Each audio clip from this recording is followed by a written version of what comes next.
Gratitude à l'égard de tous ceux qui sont présents au moment où nous nous apprêtons à la rendre aux catholiques, à Paris, à la France et au monde entier.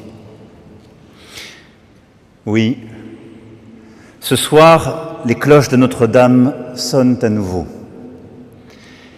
et l'orgue dans un instant s'éveillera. Musique d'espérance, familière aux Parisiens, à la France et au monde. Les cloches de Notre-Dame sonnent à nouveau, qui ont scandé les heures du jour et celles de l'histoire.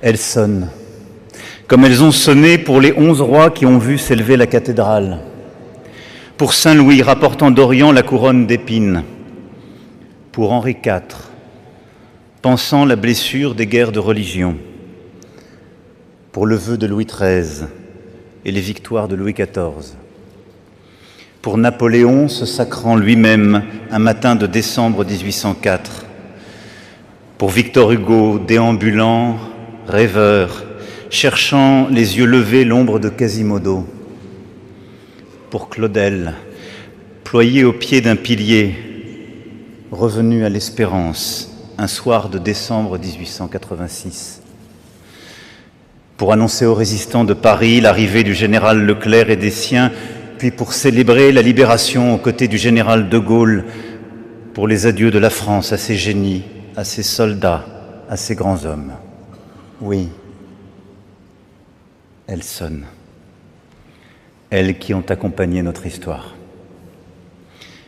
Pourtant, nous aurions pu ne jamais réentendre cette voix. Le 15 avril 2019, la nouvelle de l'incendie a couru de lèvre en lèvre. Les images de flammes dévorant le transept, la fumée noire, la flèche qui vacille puis s'effondre dans un fracas d'ossements. Et ces heures de combat face au feu, la décision de lui laisser sa part, et ces minutes désespérées où tout pouvait partir, où la pierre, le bois, les vitraux auraient pu